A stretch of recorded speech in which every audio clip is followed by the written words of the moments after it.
रुद्र अचानक ओरडला, काव्या.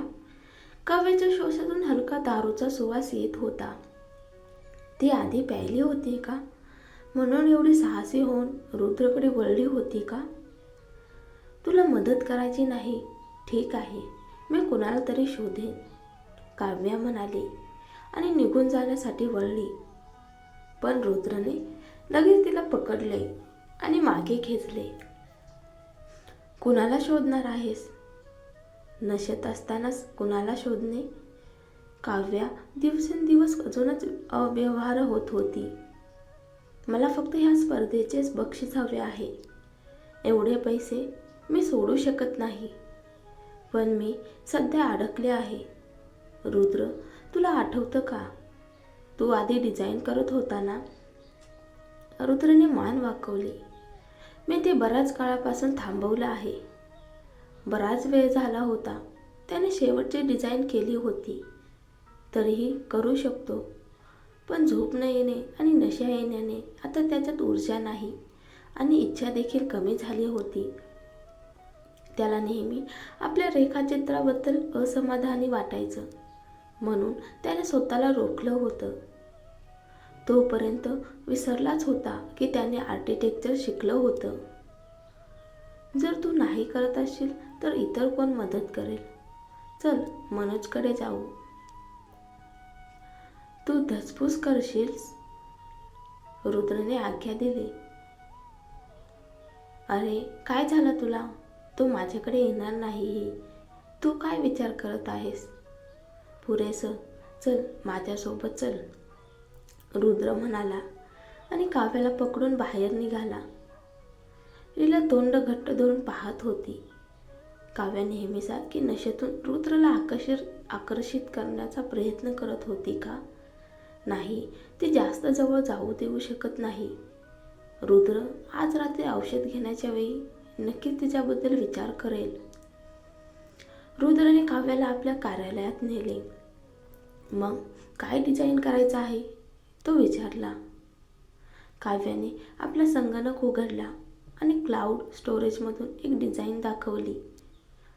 रुद्रने मिठीत तोंडात भरली. डिझाईन का वाकला आहे? भूपृष्ठामुळे आहे. मग मला काही कळत नाही. तुला मदत करता येईल का? काव्य हळू आवाजात म्हणाली. किंवा फक्त माझ्यासोबत बघशील का? त्याचे लांब केस त्याच्या मानेला स्पर्श करत होते, ज्यामुळे रुद्र अडचणीत पडला. काव्या, दूर राहा, विसरू नकोस, तू माझ्या भावाची गर्लफ्रेंड आहेस. अरे मग काय? काव्याच्या ओठांनी त्याच्याजवळ येण्याचा प्रयत्न केला. तू? रुद्र अचानक संगणक बंद केला. तू अजूनही मला बघायला सांगणार आहेस? काव्याने त्याचा हात धाकला आणि थोडा जोर लावून संगणक उघडला. पहा, चुकीचं केलं का? रागावू नकोस, मला तुला बघायचं आहे. रुद्र फक्त वाचन सुरूच ठेवू शकला. लीला बाहेर प्रतीक्षेत होती, पण रुद्र बाहेर आला नाही. तिचं ताण वाढलं आणि तिने औषध घेऊन स्वतः पुढाकार घेतला. दरम्यान रुद्र काळजीपूर्वक मसुदा पाहत होता आणि शेवटी एक सोपी मार्गदर्शक सुचवली. इथे बघ, फार सोपं आहे. तो एका ठिकाणी काही रेषा जोडून दाखवल्या. काव्याच्या डोळ्यात चमक आली. ती रुद्रकडे कौतुकाने पाहत त्याला घट्ट मिठी मारली. वा रुद्र, तू खरंच प्रतिभावान आहेस. ही गोष्ट मला दिवसांपासून त्रास देत होती. रुद्र स्मित करून बघत होता, पण त्याला काव्याची मिठी जाणवत नव्हती. फक्त तुला पुरेशी कला नाही, तो म्हणाला. हो हो. त्यावेळी दरवाजा अचानक उघडला. रुद्र, जेवायची वेळ आहे, लीला आत आली. पण जेव्हा तिने घडलेले पाहिले, तिचा जेवणाचा कंटेनर पायाखाली कोसळला. औषधाचा सुगंध खोलीत पसरला आणि जेवण जमिनीवर पसरले. तेव्हाच रुद्रच्या लक्षात आले की काव्या अजूनही त्याच्याजवळ आहे. ठीक आहे, सोड काव्या. अरे, मला माहीत आहे, काव्या म्हणाली, हातात टाळ्या वाजवत. छान, मी वाचवेल. ह्या वेळी बक्षीस जिंकल्यानंतर मी नक्की तुला जेवायला घेऊन जाईन. रुद्र तिच्या उत्साहावर स्मित करू शकला. काव्याने लीलाकडे पाहिले, जी फिकट झाली होती, आणि मग बाहेर गेली. लीला जवळ आली. रुद्र, तुम्ही दोघं परत एकत्र येत आहात का?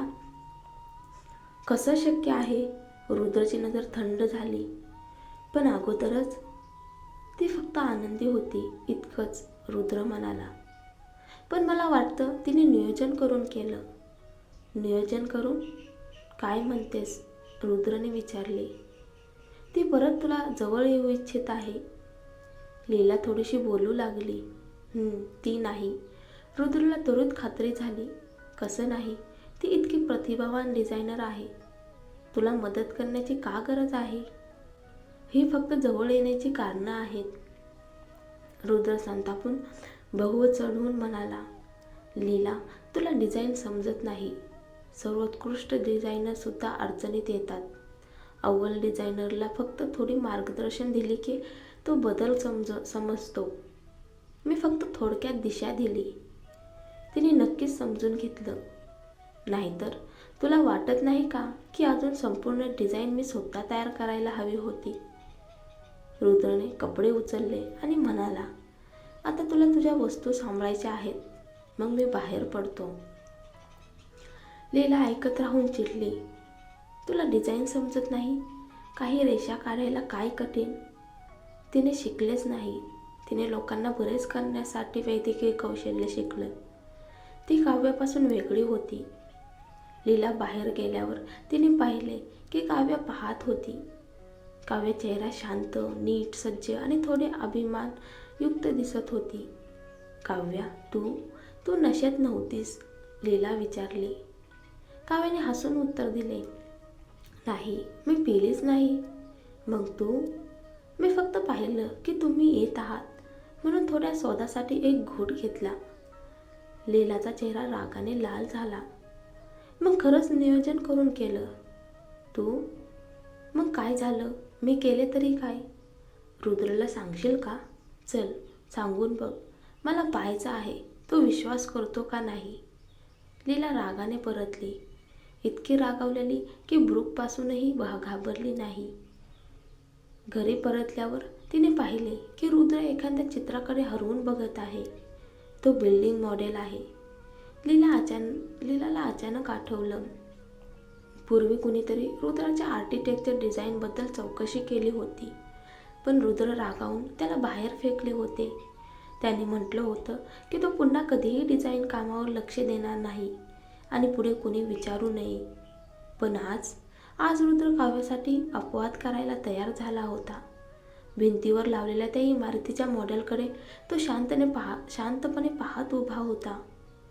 लीला दूर उभी राहून ते सगळं पाहत होती. त्या क्षणी तिला फक्त एकच भावना जाणवली, अन्याय.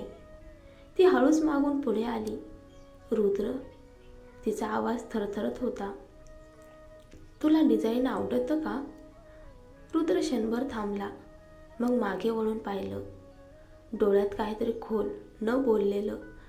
झोपायला जा, एवढंच म्हणाला आणि सरळ बेडरूममध्ये निघून गेला. लीलाला उत्तराची गरजच नव्हती. त्याच्या चेहऱ्यावरचं सगळं स्पष्ट होतं. डिझाईन ही ती गोष्ट होती जी काव्याला येत होती आणि नेमकी तीच गोष्ट रुद्रला आवडत होती. काव्या भाग्यवान होती. तिने हे सगळं शिकून घेतलं होतं. पण लीलाचं मन अजूनही शांत झालं नव्हतं.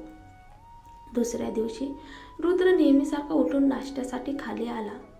तेवढ्यात माधव धावतच आत आला. साहेब, काहीतरी गडबड झाली आहे. लीलानी, काय झालं? रुद्रने थेट विचारलं. तिने झोपेच्या गोळ्या घेतल्या आहेत.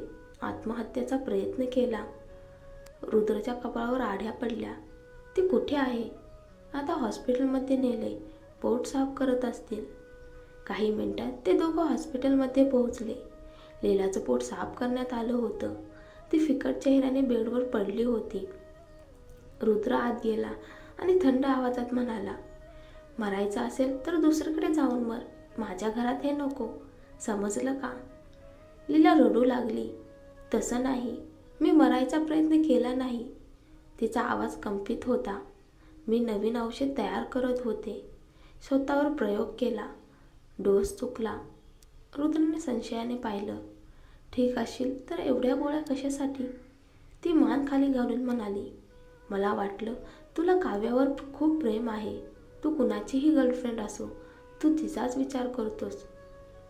एक ना एक दिवस तुम्ही एकत्र याल म्हणून मी आधीच निघून गेलेलं बरं. ती रडतच पुढे म्हणाली, पण मला तुझ्या आजाराची काळजी वाटली. मी गेल्यावर तुझं काय होईल म्हणून. निघण्याआधी उपयोगी औषधं तरी तयार करून जावं असं वाटलं. रुद्रने खोल श्वास घेतला. कोण म्हणालं मी तिच्याबरोबर असेन? प्रेम वगैरे बालिश गोष्टी आहेत. पण रुद्र, लीलाचा आवाज तुटत होता. माझं तुझ्यावर खरंच खूप प्रेम झालं आहे. तुला तिच्याबरोबर पाहणं माझ्यापासून सहन होत नाही. म्हणून मला लवकर निघून जाणंच बरं वाटलं. रुद्र शांत उभा राहिला. थोड्या वेळाने तो म्हणाला, माझ्याकडे दुसरा डॉक्टर नाही आणि काव्या मी कधीच एकत्र येणार नाही. ती कुणाचीही गर्लफ्रेंड असो, आमचं नशीब एकत्र नाही हेच महत्त्वाचं आहे. तेव्हाच लीला हळूच म्हणाली, तुला तसं वाटत असेल पण तिचा मोह तू टाळू शकशील का? ती तसं काही. काल मलाही विश्वास नव्हता. लीला रडत म्हणाली, म्हणून मी रेस्टॉरंटचे CCTV फुटेज पाहिले. ती दारू प्यायलीच नव्हती. ती नशेचं नाटक करत होती. रुद्र स्तब्ध झाला. ज्याची तुला काळजी आहे तीच मुद्दाम तुला मोहात पाडत असेल तर तू कसा थांबणार? रुद्रकडे शब्दच नव्हते. दुसरीकडे काव्याला अचानक शिंक आली. कानही गरम झाले. जणू कुणीतरी तिच्याबद्दल वाईट बोलत होतं. तेवढ्यात एक कर्मचारी धावत आला. इंजिनियर काव्या, डिझाईन स्पर्धेबद्दल मोठी अडचण आली आहे. काव्या चकित झाली. थोड्याच वेळात ती स्पर्धेच्या आयोजकाच्या ऑफिसमध्ये होती. समोर अनेक जण बसले होते. काव्या, एक जण थंडपणे म्हणाला, नारायण बिल्डिंगची डिझाईन तुझीच आहे ना? हो, तुझ्यावर परीक्षकांना लाच देण्याचा आरोप आहे. तुला स्पर्धेतून बाद केलं जात आहे आणि 3 लाख रुपयाची भरपाई द्यावी लागेल. मी कोणाला लाच दिली? काव्या हादरली. तेव्हाच तिला मागे नंदिनी दिसली. ती शांत उभी होती, पण तिचं अस्तित्वच उत्तर देत होतं. तिच्याबद्दल बोलताय? काव्याने बोट दाखवलं. हो, मिस नंदिनीने स्वतः तक्रार केली आहे. पुरावा? काव्या थंडपणे म्हणाली, तुम्ही तिला खाजगीत भेटलात. ती मला भेटायला आली होती, पण जेवणाचं बिल तुम्ही भरलं. काव्या हसली. कटू हास्य.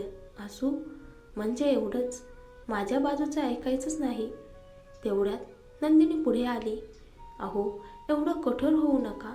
ती गोड हसत म्हणाली, ती तरुण डिझायनर आहे. चूक झाली असेल. संधी द्यायला हवी. एका परीक्षकाने लगेच ओरडून सांगितलं, मिस नंदिनी किती मोठ्या मनाची आणि तुम्ही लाच देता. लाज वाटली पाहिजे. काव्याच्या डोळ्यात आग पेटली. पाटील समूहात काव्या ऑफिसमध्ये शिरताच प्रतीकचा आवाज आला. काव्या, हे काय केलंस? स्वतःच्या नावाने स्पर्धेत उतरून परीक्षांना लाच, आता 3 लाख दंड. तो स्वतः भर. गरिमा मागून हसत म्हणाली, अहो, मोठी डिझायनर म्हणे लाच देऊनच बक्षीस मिळवत असावी. इतरही टोमणे मारू लागले. काव्या संतापून म्हणाली, आता सगळेच माझ्यावर चालून आलात. पण प्रतीक, तूच तर म्हणाला होतास कंपनीच्या नावाशिवाय गुपचूप एंट्री करू आणि बक्षीस अर्ध अर्ध वाटू. ती थंड हसली. आता नकार देणार का?